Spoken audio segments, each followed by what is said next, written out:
That's one headline we're all looking forward to seeing, but it hasn't happened. At least not yet.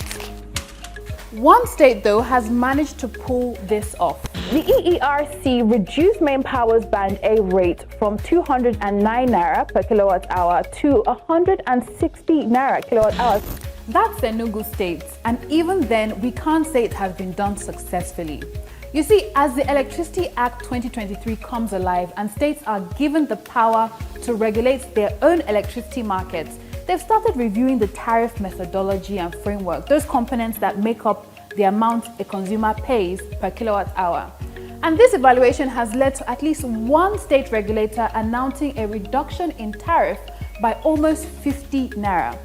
But before we get round to asking if and when your state will follow suit, let's find out how Enugu managed to pull this off. The 49 Naira reduction was based on our assessment, analysis, verification, validation of the data and information that was submitted to us during the tariff application processes from our subco, the MainPower Electricity Distribution Company. We had actually informed MainPower that we will take your full costs into consideration, but we'll verify it and validate it. The indices we looked at in determining their tariff happens to be the generation cost, the transmission cost, MainPower's regulatory asset base, their CapEx projection, their OpEx projection, that's operating expenditure projection, allowable distribution loss, and cost of capital.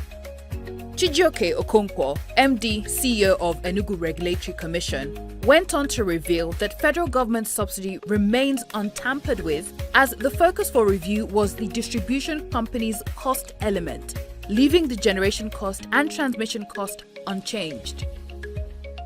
According to the tariff order issued July 21st and effective August 1st, EERC's adjusted tariff of 160 Naira per kilowatt hour gave room for MainPower, the successor to Enugu Electricity Distribution Company, to over-recover for the first 5 years so the company can strengthen its footing in the market, but were required to return the over-recovery to the consumer over a subsequent period of 10 years. Analysts believe this framework provides a sustainable business model for MainPower and at the same time allows only what is fair pass through to the consumer. Sounds like fair play, so you'd think, but this move hasn't quite been met with the warmest of welcomes. On Tuesday, July 29th, the Minister of Power met with energy commissioners across the states to ensure policy alignment between states and the federal government. They stated that while they fully respect the constitutional rights of states to determine how their electricity market should evolve, it is equally critical to involve the federal government, particularly as the custodian of the national grid and the wholesale market. So a call for harmonization and coordination between federal and state regulators was made. Some stakeholders echo the federal government stance and go on to recommend the creation of a harmonization council to set baseline service standards and financial principles all states must follow. The national regulator, NERC, has rejected the Enugu Regulators' electricity tariff revision and are set to reveal next actions. Legal practitioners have stated that NERC lacks the mandate to override decisions made by state regulators. As for the electricity distribution companies, actions speak louder.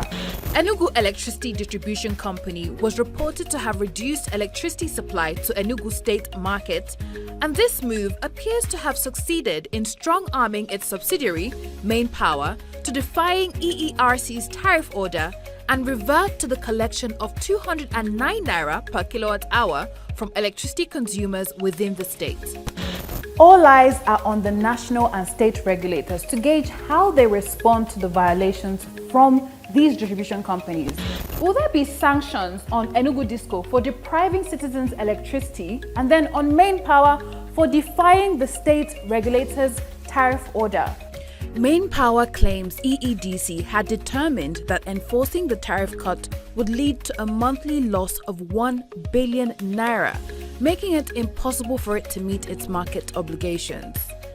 They have now filed for a formal petition before EERC and are seeking an immediate suspension of the order pending the hearing and determination of its petition. Finally, for the consumers, for a significant amount of time, the term cost-reflective tariffs has been thrown around and touted as a justification for continuous increase in cost of electricity. But now, interrogations of the tariff model have begun on a state level. And while the mathematics may differ from state to state, questions remain in the mind of electricity consumers nationwide. Is it possible that I, an electricity consumer, and most especially Band A customer, am I being overcharged? What would happen if my state regulator examined the tariff models within my states? What excesses would they find? Who is eating this excess? And what would be the actual cost-reflective tariff in my state? One thing is sure, the next few months will be critical in determining whether the new decentralized model will work. The Electricity Act 2023 is already facing amendments in the National Assembly. The law that is being reviewed is not going to affect the Constitution, and therefore it's not going to affect the ability of states' regulatory commissions to determine the end-user tariffs of electricity, at least on the distribution side. NERC certainly cannot do that. It will not stand, it cannot. Best believe that as this story unfolds, we will be following it and keeping you up to date. Join me every weekday, 11 a.m. on Business Edge as we drive conversations around stories like these and much more.